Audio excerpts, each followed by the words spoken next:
Such great discipline in between starts, taking care of himself, making sure he's lifting, his stamina stays high. He's a guy that wants to finish every start that he makes. Now, we know that's not quite possible. Here's a swing and a drive left field, and he knew it. He wastes no time on this one, and they jump out front. It's 1-0. He only needed one swing to square it up. Not wasting any time in that at-bat, Boog. Aggressive, and it paid off. Well, so much for settling into this game, Boog. He's in a favorable hitter's count. Well, if nothing else, I mean, this is a great spot. Runner takes off. In the air, out towards left center. That one hops against the fence. Gwynn coming around third. Urshela with a relay home. Safe at the plate. And they take a 2-run lead. Seeing some good swings from him right now with consecutive extra base hits. Put a really nice balanced swing on it, and when you can rope one into the gap like that, you're thinking. Mookie Betts in the box here lets that one go for a ball.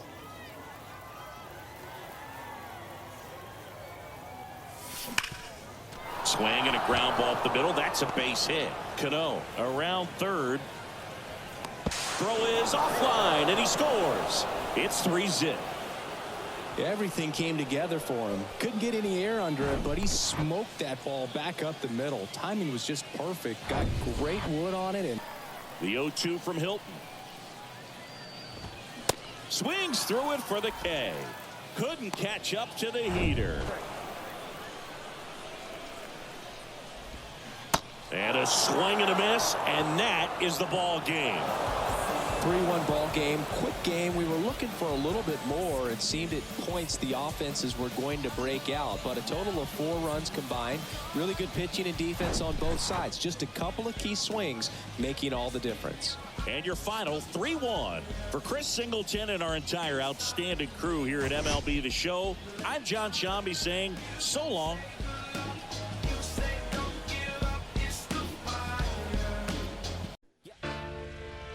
In many ways, Jackie Roosevelt Robinson was the beginning, but also the end. He was the beginning of change, not only in baseball, but in American society. His breaking of the color barrier also signaled the end of the Negro Leagues. And a lot of people don't know that Jackie Robinson's illustrious professional baseball career began in Kansas City in 1945 with the Kansas City Monarchs. The question that is so commonly posed to me is, was he the best player in the Negro Leagues? And the answer is no. There were other Negro League veterans who were far superior baseball players to Jackie Robinson. And that is not to disparage Jackie Robinson, because he is one of the greatest athletes in American sports history. He was a 4-sport star at UCLA. Baseball was his weakest sport, but Jackie Robinson was absolutely the right man to be the first. So he's college educated. He had served in the military. He was disciplined. He would become married to the beautiful Rachel Robinson. He was stable. You see, Jackie had what I like to refer to as the intangible that better prepared him to deal with the immense racial hatred that he would be confronted with, which is part of the reason why he was the chosen one to break Major League Baseball's color barrier.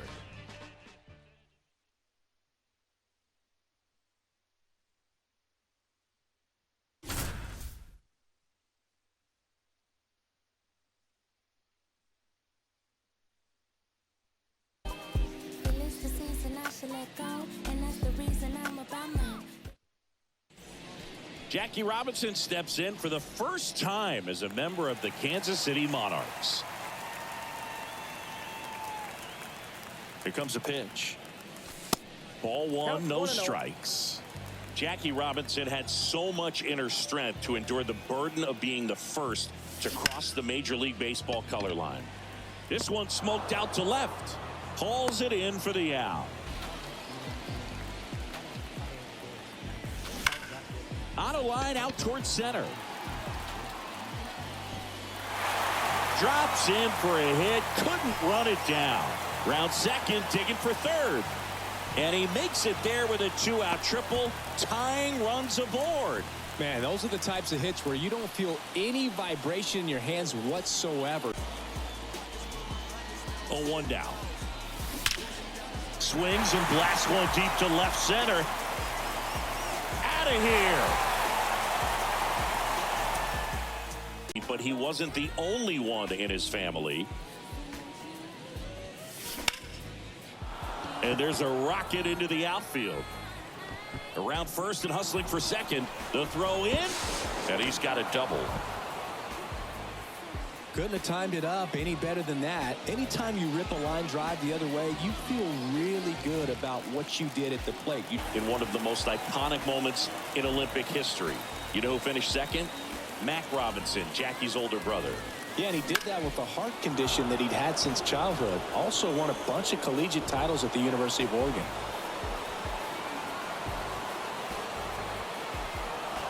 And he's in safely at third. A run comes in on the play. Certainly, in my own opinion, had it not been for World War II, I don't think Jackie Robinson gets invited to try out for the Monarchs. The Monarchs roster had been decimated by World War II. Buck O'Neill serving in the Navy. Hank Thompson, he's serving in the Army. Monarchs Hall of Fame outfielder Willard Brown is serving in the Army. So if the Monarchs have their full roster intact, Jackie Robinson never gets invited to try out. And how would history have been altered?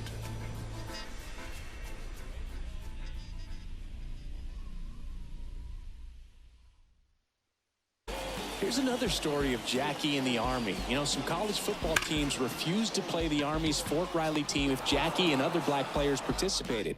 So Jackie refused to play for the team unless he could play in all the games. He really was never afraid to stand up for equality. Swing and a pop-up. And it drops in. Throw comes in quickly, and the winning run at third now with only one gone. Base hit. Line drive, and that should be extra bases. Around first, heading for two. Now around second, going for third. And he's got himself a triple. Wastes no time there. I love the hustle out of the box. Man, he drove that baseball, and he was thinking triple right away.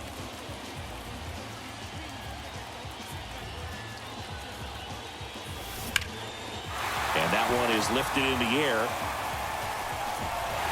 That's down. One hops off the wall. In to score from first, and the lead is up to 5. And into third, that's a 3-run bases-clearing triple.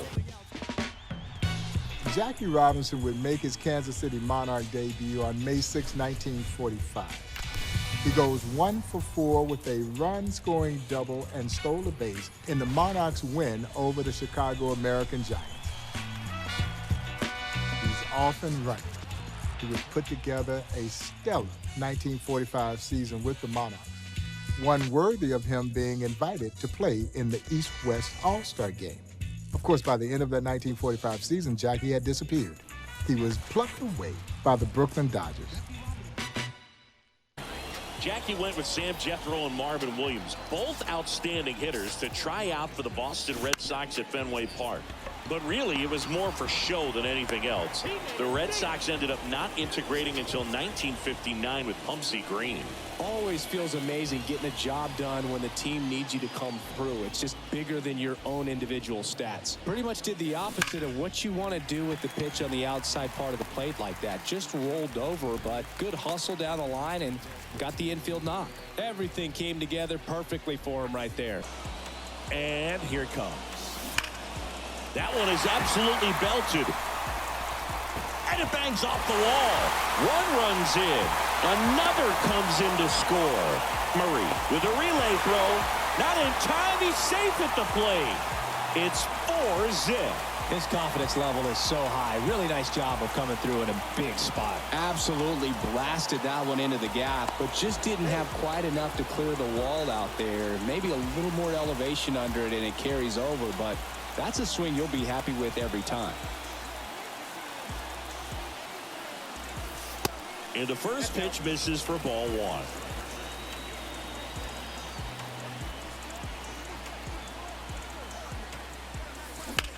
Ripped on a line. They get the out on Robinson. And that ends the inning.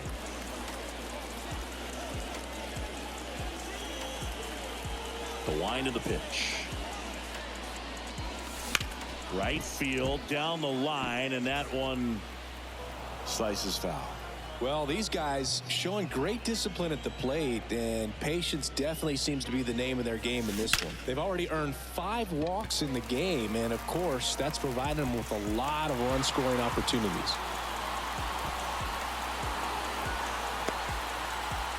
And he's got a leadoff triple. Jackie did not like his time in the Negro Leagues.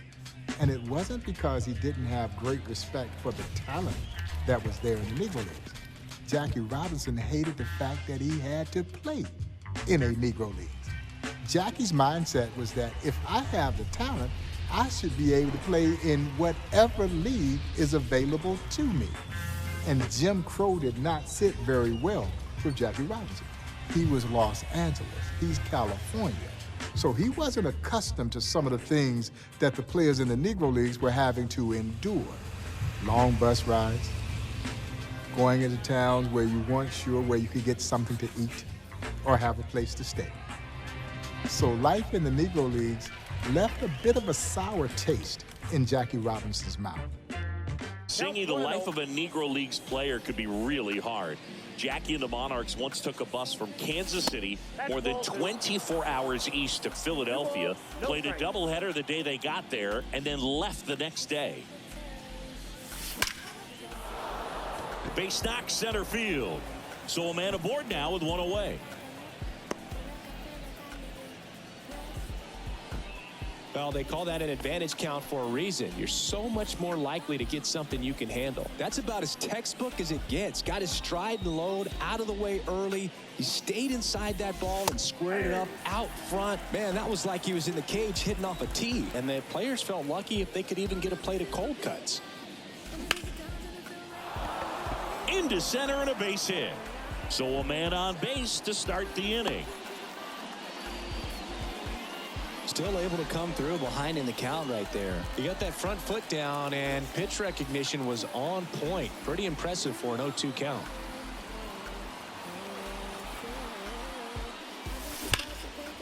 And that one is lifted in the air. And it's a one-hopper off the wall. Should be extra bases. In to score from first. It's 3-2 to second, and he gets back. In the Dodger half of the second, Jackie Robinson leads off.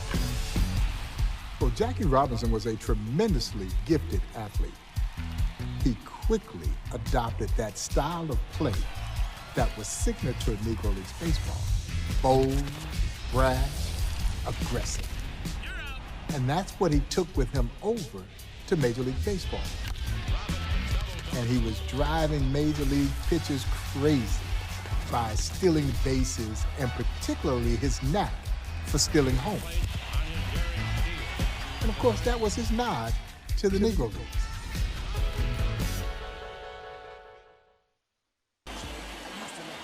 And a pitch. Here goes Jackie. Swing and a miss. And Jackie swipes second. What a thrill to see Jackie's speed right there. Great.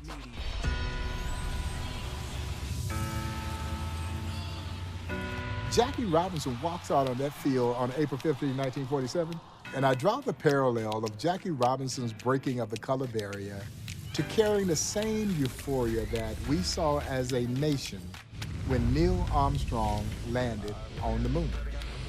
And for black folks, Jackie Robinson's debut with the Brooklyn Dodgers, he became the first man to walk on the moon. 21 million black folks were counting on him and carrying the weight of an entire race, being thrust into a world where no one wanted you to be there. It was just a thing of beauty. It was electrifying, and it was exciting, and it was truly captivating.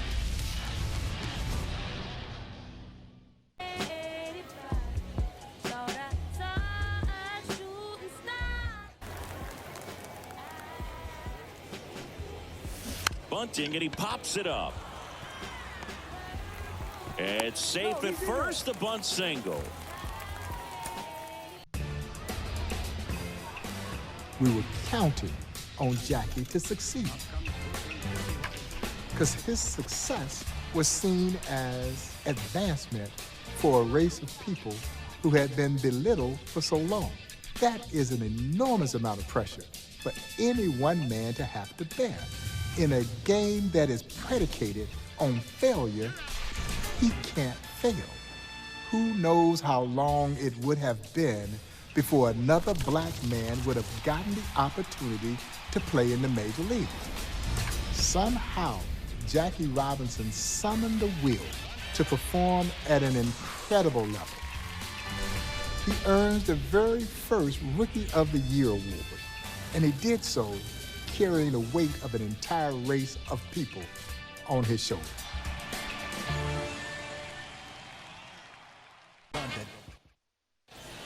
One down. Here's a big power threat. Jackie Robinson.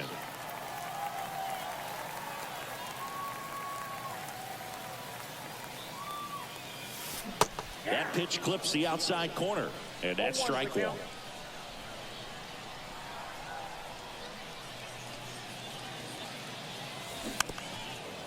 If Jackie hadn't been as great as he was on the field, it could have set back the cause by years. But he was so good that he won the first ever Rookie of the Year award while leading the National League in stolen bases. Fittingly enough, now the Rookie of the Year award is named after Jackie Robinson. That pretty much split the zone down the middle, and those are the ones where you got to make them pay. And now let's see if they force some action with good wheels on the bases. And a pitch. In the air, center field. And puts the squeeze on that one. And there's one down. Jackie's 1947 season is even more impressive because he was playing first base, a position he had basically never played before. He learned the position in spring training, and he even finished fifth in the MVP race. And 2 years later, Jackie won the NL MVP award as a second baseman when he led the league in batting average and stolen bases. And there's a hit. Throw comes into third. The tag out.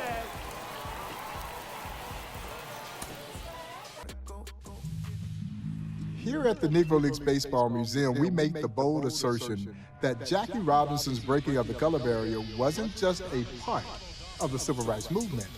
It was the beginning. This is 1947. This is before Brown versus the Board of Education. This is before Rosa Parks' refusal to move to the back of the bus. As my dear friend, the late great Buck O'Neill would so eloquently say, Dr. Martin Luther King Jr. was merely a sophomore at Morehouse College when Robinson signs his contract to play in the Brooklyn Dodgers organization. President Harry S. Truman would not integrate the armed forces until a year after Jackie. So for all intents and purposes, this is what started the ball of social progress rolling in our country. So for those of you who subscribe to the belief that one person cannot invoke change, you need to look no further than one Jackie Robinson. Fans, opposing players, he talked about all the people who are going to be anti. He said we're going to have some people on our side, but we really are not going to have very many allies. We're going to have to do this thing simply by the box score.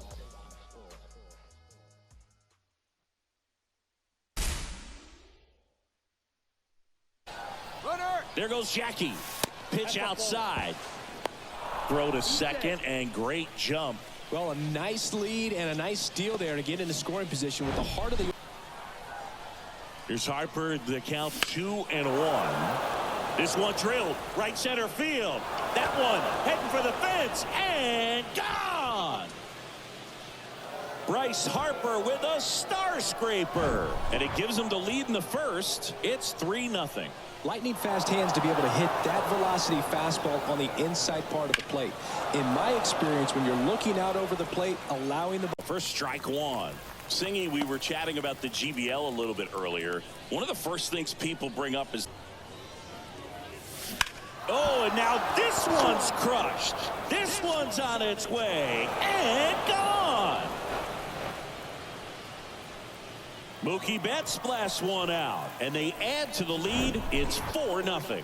Back-to-back jacks, and this club is fired up right now, Boog. I mean, this is the kind of thing where you really start to notice hitters in a lineup feeding off each other, and the collective confidence just continues to grow.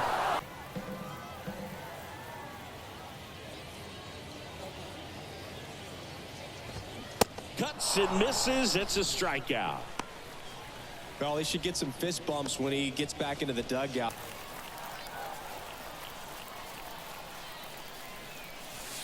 Next offering is outside.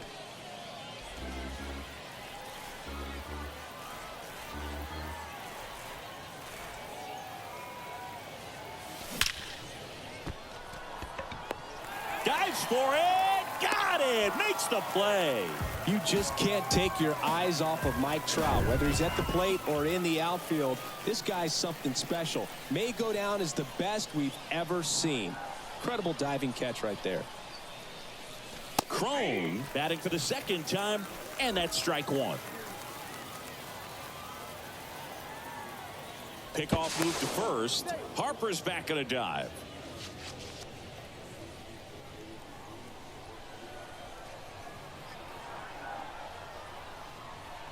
And the right-hander deals. Swing and a miss. 0-2 now. For this guy, it's truly a battle when he steps into the box. Only one thing on his mind, seeing that pitch out of the hand and hit it hard somewhere. Hard grounder into the outfield for a knock. Throw in holds the lead runner at second. 2 on now with 2 away. So here comes Ryan Presley.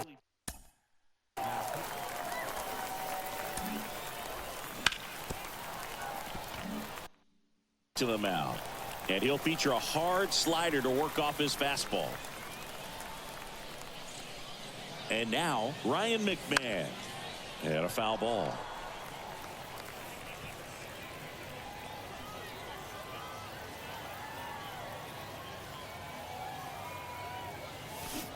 Oh, and 2 as he waves at that one.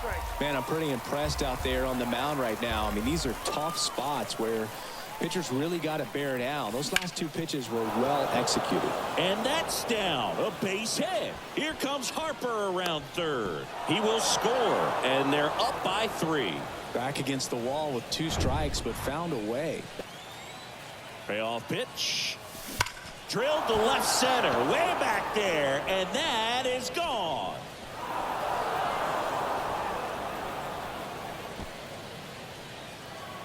A towering home run, and they tack on to their lead. It's 9-2. If you hit the ball that far, you know we're going to check the numbers. Let's go back to the nerd herd at StatCast. That was impressive. Yeah, wow. I mean, they don't hit them much together to hit a ball like that, and he really showed us something right there. Out towards right center. That's well struck. That's back there, and that ball is gone. A 2-run shot, and they throw a pair on the board. It's 12-2. That's their 4th home run of the game. They can't stop, and they won't stop hitting home runs in this one, Boog. They're clearly feeding off of each other at the dish. It's like he's playing wiffle ball up there, and that's typically...